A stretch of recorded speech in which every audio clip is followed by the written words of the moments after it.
Tripler l'utilisation du vélo dans les déplacements quotidiens. C'est un objectif ambitieux, mais c'est clairement un objectif à viser. La dynamique dans d'autres territoires montre que c'est possible. C'est un objectif qui ne dépend pas, bien évidemment, que du Conseil régional. Il nécessite l'implication des départements, des communes, des intercommunalités, des métropoles. C'est important, notamment dans le cadre de la mise en place des PPA, des plans de protection de l'atmosphère dans les métropoles de Tours et d'Orléans. Comme Arnaud l'a indiqué, le vélo, c'est bon pour la santé. C'est bon pour la santé des utilisatrices, mais c'est aussi bon pour la santé des habitants, de par ses effets bénéfiques sur la qualité de l'air. Plus de vélos, c'est moins de voitures, c'est donc moins de polluants émis. Car n'imaginez pas que les voitures électriques vont résoudre les problèmes de la pollution de l'air. Les voitures électriques émettent, via leurs pneus, quantité de particules fines et ultra fines. Et ce, d'autant plus qu'elles sont imposantes et lourdes. Du fait de l'avancement des connaissances scientifiques en termes d'impact sur la santé, les seuils de ces polluants à respecter vont être divisés par 2 dans le cadre de la nouvelle directive sur la qualité de l'air. Outre la promotion de la pratique du vélo au quotidien, cet acte 2 a pour objectif aussi d'accompagner la structuration des acteurs qui agissent dans l'écosystème du vélo, et là, c'est essentiel.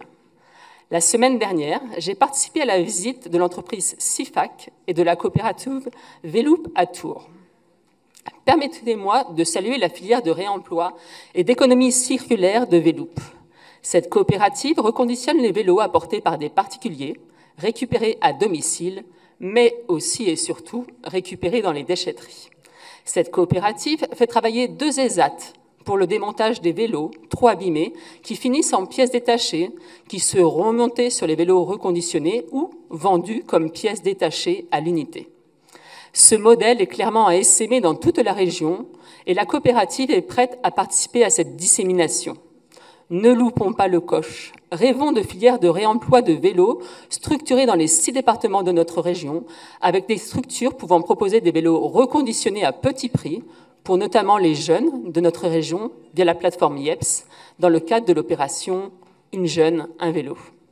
Ce sera moins de vélos venant d'Asie, ce sera moins d'extraction de minerais, ce sera plus de souveraineté.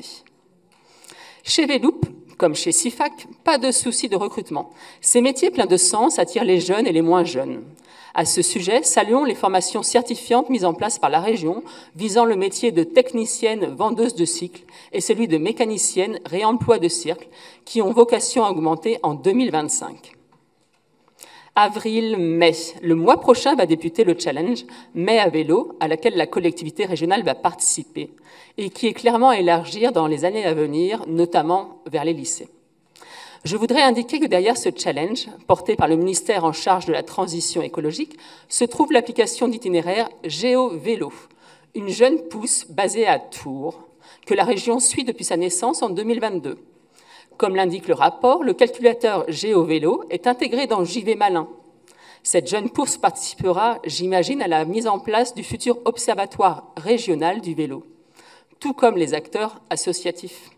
Saluons à ce sujet le collectif régional Vélo Centre qui s'est constitué en 2023 et qui regroupe une 40aine d'associations locales présentes sur tout le territoire de Centre Val-de-Loire.